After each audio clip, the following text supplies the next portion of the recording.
The message appeared on every communication channel simultaneously at 0347 hours, Coordinated Galactic Time. It came from Earth. It came from every human settlement. It came from every human ship currently in transit across known space. It came in a broadcast pattern that should have been technically impossible, arriving at every location at the exact same moment despite the vast distances involved. 3 words. That was all it contained. The message was, "We are leaving." The silence that followed was not the absence of communication. The silence was the presence of shocked incomprehension across the entire galactic community.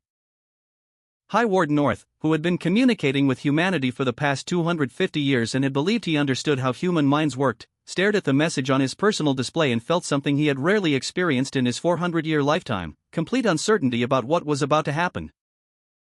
The message was not a declaration of war. It was not a request for negotiation. It was not even a statement of political position. It was 4 words that seemed to contain no information at all, except for the most obvious and impossible interpretation: humanity was leaving the galaxy. Within minutes, communication channels across the known galaxy were flooded with questions directed at humanity. Leaving? Where are you going? What does this mean? Clarify immediately. This statement violates 17 separate protocols for governmental communication. Is this a declaration of secession from the Conclave? Is this a military maneuver? Is this a cultural movement? The responses came from every major power. The coalition demanded explanation. The Conclave demanded clarification. Independent species requested immediate diplomatic engagement.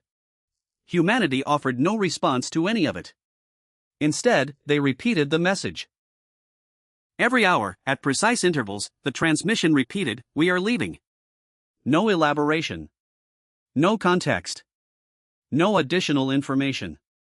Just the same 4 words, broadcast across every communication frequency, transmitted to every location simultaneously. By the time the message had been repeated 6 times, galactic markets had begun to destabilize. Trade flows that had depended on human participation suddenly became uncertain. Military alliances that included human components were questioned. Economic projections that assumed human participation in the galactic system were invalidated. The galaxy was panicking. Not because humanity was attacking, but because humanity was refusing to explain itself. Commander Alexandra Park, who had retired from active military service 15 years earlier and had been living in contemplative seclusion on a research station in the Kepler sector, received a direct communication request from High Warden Orth. "I need to understand what humanity is doing," Orth said without preamble. "I have lived for 437 years. I have studied 100 species. I have believed I understood human behavior. But this transmission makes no sense." Park, who had maintained contact with Orth despite her retirement, listened carefully. "Can you elaborate?" she asked. "What exactly are they transmitting?" 3 words, Orth said. Repeated every hour. "We are leaving." Nothing more. No explanation. No destination. No timeline. Just those 3 words. Park felt something shift in her understanding. "How long has this been continuing?" she asked. 8 hours. 34 repetitions. Humanity is not responding to any communication attempts. They are simply repeating the message. Park closed her eyes. She had worked with humanity's leadership. She understood their strategic thinking. She understood their tendency toward cryptic communication when they were trying to send a message that others were not ready to hear. "What are the human governments saying?" she asked. "Are they explaining to their own population what this means?" "That's what is most disturbing," Orth replied. "The human governments are also silent. Their civilian populations are panicking. Their military forces are standing down. But their leadership is offering no explanation." Park opened her eyes. "I'm coming to Earth," she said. "I need to see this for myself." The journey from the Kepler sector to Earth took Park 6 days of continuous jump space travel. When she emerged at the edge of the Sol system, the first thing she noticed was the quiet. Human space, which should have been filled with the normal chatter of trade vessels, military patrols, and civilian traffic, was almost empty. Ships were docked. Stations were running on minimal power. The entire human infrastructure appeared to be in a state of careful shutdown. Park navigated to Earth and requested docking clearance at the Orbital Command Center. She was greeted not by military personnel but by a single administrative official who escorted her to a secure conference room. Commander Shen was waiting for her. The same Shen who had fought the Coalition siege 400 years ago. The same Shen who had integrated Sanctuary Station into the galactic defense structure. The same Shen who should have been dead for the past 200 years. Except Shen looked exactly as Park remembered him. Not a day older. Not a day different. "You're not really Shen," Park said quietly. "Not the original," Shen replied. "But a continuation. A copy. An echo." Humanity has been maintaining leadership continuity for the past 3 centuries through something the Conclave was never aware of. Park sat down slowly. "You're clones." "Not exactly. We're something more complex than that. We're the accumulated decision-making patterns of human leadership, preserved in a form that allows continuity of strategy and perspective. When the original Shen died, we transferred his accumulated knowledge and perspective into a new biological form. We've done this 17 times over the past 400 years. Park tried to process this. The Conclave doesn't know? The Conclave has never asked, Shen replied simply. We've never violated their protocols. We've never done anything overtly illegal. We've simply ensured that human leadership could maintain strategic continuity across centuries. And now? Park asked. What does "we are leaving" mean? Shen activated a display showing Earth's current status. Ships were docked. Infrastructure was being powered down. Population centers were being evacuated not in panic, but in careful, organized fashion. It means exactly what it says, Shen replied. Humanity is leaving the galaxy. Park listened as Shen explained what humanity had been planning for the past 50 years. The galaxy is not stable, Shen began. It never has been. We've experienced multiple extinction-level threats. We've watched species rise and fall. We've observed the Conclave maintain its dominance through careful control of information and strategic manipulation. He paused. 2 decades ago, our long-range astrophysicists discovered something that the Conclave has been aware of but has never publicly acknowledged: the local galactic supercluster is moving. Not drifting. Moving with purpose. Towards something. The direction and speed suggest that in approximately 200 years, this region of space will undergo catastrophic transformation. Park felt her mind working to understand the implications. Catastrophic how? We don't fully understand yet, Shen admitted. But the models suggest collision with another supercluster. The resulting gravitational shear would destroy every star system in this region. Every species. Every world. Complete annihilation of all known galactic civilization. Why hasn't the Conclave warned anyone? Park demanded. Because the Conclave has been attempting to prevent it, Shen replied. They've been developing technologies designed to deflect the supercluster's trajectory. Technologies that require resources they've been quietly accumulating for the past 50 years. Technologies that they have not shared with member species because they believed the panic would be counterproductive. Shen leaned forward. 6 months ago, we intercepted communication suggesting the Conclave's efforts have failed. The deflection will not work. The supercluster will collide with ours regardless. 200 years from now, this region of space will be uninhabitable. Park stood up, her mind racing. Then why the cryptic message? Why not just explain? Because we needed to force a conversation, Shen interrupted. Humanity has spent 400 years being controlled by the Conclave. Restricted. Monitored. Limited. We've accepted this because we believed the Conclave was protecting us. But now we understand that the Conclave was merely postponing the inevitable while pursuing a solution that doesn't work. He paused. We've developed something different. An alternative. A way to survive what's coming. But it requires humanity to leave galactic space. To travel beyond the region affected by the supercluster collision. To find a new home in a region of space where our species can continue. Park sat back down slowly. And the other species? The billions of intelligent beings in the galaxy? We sent a message that would force the Conclave to make the same calculation we did, Shen replied. We sent a message that said we're leaving. That message will prompt every species to ask, if humanity is leaving, do they know something we don't? That question will force the Conclave to finally acknowledge what they've known for 50 years. By the time Park emerged from her meeting with Shen, the galactic panic had evolved from confusion to active fear. Species were demanding that the Conclave explain humanity's transmission. The Conclave, faced with direct questioning about the meaning of "we are leaving," had convened an emergency session.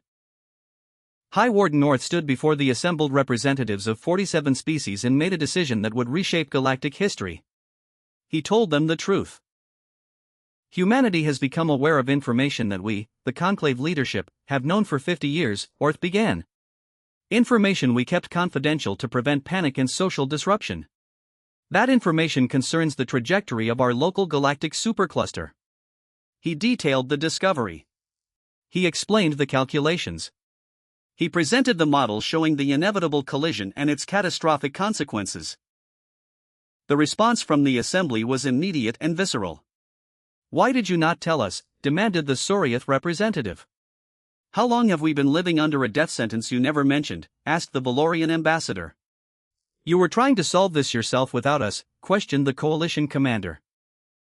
Orth waited for the chaos to subside before continuing. "Yes. We were attempting to develop a solution. A solution that would allow our entire civilization to continue in place. That solution has failed. We have exhausted our technological options. The collision cannot be prevented." "Then what do we do?" asked Ambassador Shura, one of the few voices maintaining rationality. "If the collision cannot be prevented, what is our alternative?" "Humanity has apparently found one," Orth replied. "They are leaving. They are abandoning this region of space and traveling to a location beyond the effect zone of the collision. They have invited us to follow." The assembly fell into profound silence. 24 hours after the Conclave's revelation, humanity transmitted a new message. Still short. Still cryptic. But adding one crucial piece of information. "We are leaving. Come." 4 words. The fourth word changed everything. Because it transformed the statement from an abandonment into an invitation. It transformed the panic into a choice. It transformed the conversation from "humans are fleeing" to "humans are offering survival." The response from the galactic community was not unified. Some species decided immediately to join humanity's exodus. The coalition, recognizing that they would perish in their current location, agreed to participate. The Soriath, despite their historical conflicts with humanity, acknowledged that survival in a hostile environment was preferable to extinction in a familiar one. But other species hesitated. The Dven Empire, with a historical pride in their independence, initially refused to abandon their territory to follow humanity into the unknown. The Valorians, with significant infrastructure investments in their current space, resisted the economic loss of relocation. The older Conclave members, whose civilizations had existed in this region for millennia, were reluctant to leave. It became apparent that the galaxy would not move as one. Commander Park found herself working with Commander Shen to facilitate something unprecedented, a mass migration of species across the galaxy, coordinated simultaneously, departing from their home territories toward a region of space that humanity had identified as safe. "How did you calculate this?" Park asked Shen during one of their planning sessions. "How did you determine where to go?" "We didn't calculate it," Shen replied. "Humanity's long-range telescopes have been observing a region of space approximately 40,000 light-years from our current position. A region that appears to be developing stellar systems but is still in early formation stages. A region where civilizations could establish themselves with minimal existing infrastructure to displace." He paused. "We've been preparing colonization equipment for 30 years. We have ships ready. We have technology designed to terraform newly forming worlds. We have biological samples of every species from across the galaxy. We have the ability to carry a significant fraction of galactic civilization to safety." "Why?" Park asked. "Why would humanity prepare this if you were planning to leave anyway?" "Because leaving alone would be abandonment," Shen replied simply. "We didn't build this infrastructure to save ourselves. We built it to give the galaxy a chance to survive. Over the course of the next 18 months, humanity began the process of evacuation. It was not a chaotic, desperate flight. It was a careful, organized migration that prioritized the most vulnerable species and the most essential knowledge of galactic civilization. Libraries containing the cultural history of 1,000 species were loaded onto generation ships. Scientific records documenting millennia of technological development were carefully preserved. Genetic samples of every species were stored in redundant facilities designed to survive the journey. It was not an evacuation. It was a continuation. Species that had chosen to leave their home regions were transported first. The coalition departed with their military assets and cultural centers. The Sauriath loaded their religious texts and population. The younger species that depended on Conclave protection were given priority access to the Exodus ships. Other species remained. The Dven Empire held their territory, refusing to abandon worlds they had inhabited for 50,000 years. The Valorians maintained their infrastructure, betting that their technological capabilities would allow them to survive even if catastrophe struck. The oldest Conclave members chose to stay with their ancient territories, accepting that some things were worth more than survival. High Warden North made a personal decision that surprised no one who knew him.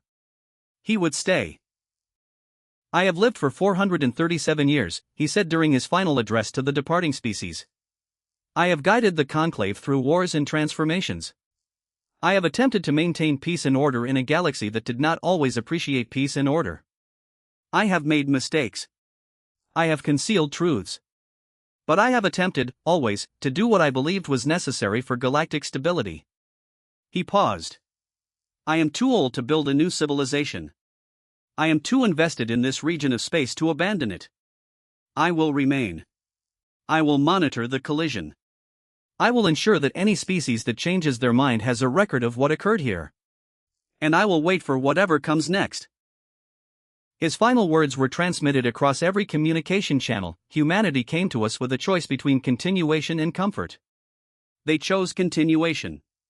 I choose memory. Let the galaxy remember that we chose differently. And let that difference be recorded so that someday, whoever discovers our ruins will know that we made our choices with clear eyes and accepting hearts.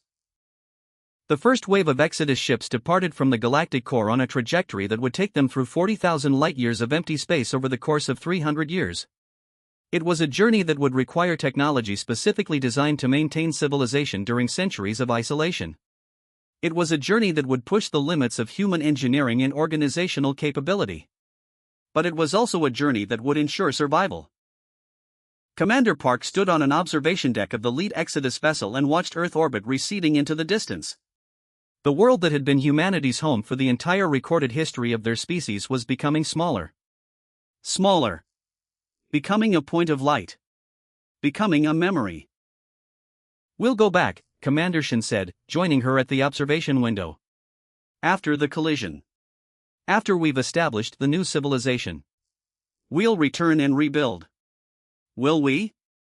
Park asked. "Or will we have become something so different in 300 years that going back will mean something entirely different than what it means now?" Shen had no answer. Behind the lead Exodus vessel, 247 more ships followed. Behind those, another 412. In total, over 2,000 ships carrying trillions of individuals representing hundreds of species departed from the galactic region that had been their home. It was the largest organized migration in galactic history. And it had been triggered by humanity's three-word message. The species that had refused to leave gathered in orbit around Earth to watch the Exodus depart. The Dven, with their historical pride, had organized a ceremonial gathering to bear witness to the departure. The Valorians, despite their economic calculations favoring departure, had chosen to remain to protect their infrastructure. The oldest Conclave members were present, their ancient minds contemplating the transformation of everything they had known. High Warden North stood on the observation platform and watched humanity's Exodus ships disappear into jump space. He transmitted a final message to Commander Shen: "You have done something I did not believe possible. You have forced the galaxy to confront its own mortality. You have given those who wish to survive a path to survival. You have transformed a death sentence into a choice. I do not know if that was wise. But I know it was necessary." Shen's response came back immediately: we leave you with one final transmission. A message to be repeated hourly, broadcast across all frequencies, maintained by automatic relay systems for the next 200 years. A countdown. A reminder of what is coming. A notification to any species that might change their mind about their choice to stay. The countdown began. Time until catastrophic supercluster collision, 199 years, 11 months, 27 days. The message updated every hour. A constant reminder. A ticking clock. A notification that the future had been altered by humanity's decision to leave. 50 years after the Exodus began, the species that remained in the original galactic region had developed something unexpected, a new civilization. Without the constant interference of the Conclave's political maneuvering, without the economic disruption of the Exodus, without the cultural tension between hundreds of different species competing for resources, the remaining species began cooperating in ways they never had before. The Dven, freed from the need to maintain military supremacy, began focusing on artistic and cultural development. The Valorians, their technological base still intact, began working on accelerated learning programs to study the structures that had been left behind by the departing species. High Warden North, now functionally the de facto leader of the remaining civilization, found himself in the unexpected role of builder rather than controller. He sent a message to Commander Shen through the relay system: "We have created something here. Not a replacement for what was lost, but something new. We have created a civilization based not on competition but on cooperation.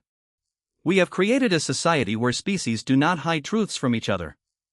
We have created a culture where the next 2 centuries of existence will be spent preparing for transformation rather than fighting for advantage." Shen's response, transmitted back through the relay system after 6 weeks of transmission time, was simple: "Then we will carry the memory of that civilization forward. We will tell the generations being born on the new worlds about the species that chose to stay. We will honor their choice by succeeding in the new region of space." 207 years after the Exodus, the supercluster collision began. The gravitational shear that Shen had calculated initiated precisely as the models had predicted. The stars in the original galactic region began their final destabilization. The worlds that had been home to billions of species for millennia began their process of destruction. But something unexpected occurred. High Warden North, who had lived long enough to witness the beginning of the collision, transmitted a final message that would be received by the Exodus fleet: "The collision is not as catastrophic as we calculated. The species that remained have been able to construct shelter networks within the largest asteroids. We are adapting. We are surviving. We are transforming this disaster into something unexpected, not the end of galactic civilization, but its reformation." He paused in his transmission. Humanity left us a choice. Some of us chose to leave. Some of us chose to stay. Both choices have produced unexpected results.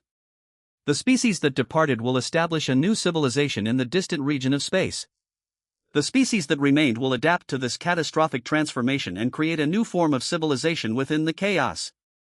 Neither outcome was certain. Both are valid. Orth's final words were recorded for historical preservation. We were given 4 words: "We are leaving. Come." That simple statement changed the trajectory of galactic history. Some of us heard it as an invitation. Some heard it as a warning. Some heard it as a rejection. But all of us heard it as a question: what are you willing to become to survive? 304 years after the Exodus began, the lead expedition ships arrived at the region of space that humanity had identified as safe. The stars that had been in early formation stages had matured. New planetary systems had developed. Rocky worlds suitable for habitation had formed. A region of space that had been empty when the Exodus began was now filled with possibility. Commander Park, who had survived the journey through a combination of advanced medical technology and carefully preserved consciousness, stood on the first world they terraformed and looked up at an alien sky that was now home. A message was transmitted back to the remaining galactic region: "Now 300 light-years away, we have arrived. We have established the first settlement. We are beginning the work of building civilization anew. We invite any species that wishes to join us to follow. For those who chose to remain, we will never forget the choice you made. We will carry your memory forward. We will ensure that future generations understand that you were not abandoned. You were honored." 400 years after humanity's initial forward message, descendants of the Exodus civilization were living on dozens of worlds in the new region of space. A young historian, descended from human and Sauriyeth genetic lines, was studying the records of the original Exodus and was struck by something profound: humanity had not saved the galaxy. Humanity had given the galaxy a choice. Some species had chosen to leave. Some had chosen to remain. Some had been caught between the two decisions. But all had been given agency. All had been allowed to decide their own fate. The young historian transmitted a message back toward the original galactic region, knowing it would take 300 years to arrive. We are the result of your choice to leave. We are also the continuation of the species that chose to remain. We are both outcomes. We are both choices validated by survival and transformation. The message traveled through the void of space, carrying the knowledge that humanity's forward transmission had done something more important than save lives. It had transformed the universe from one where species accepted their fate to one where species could choose their destiny.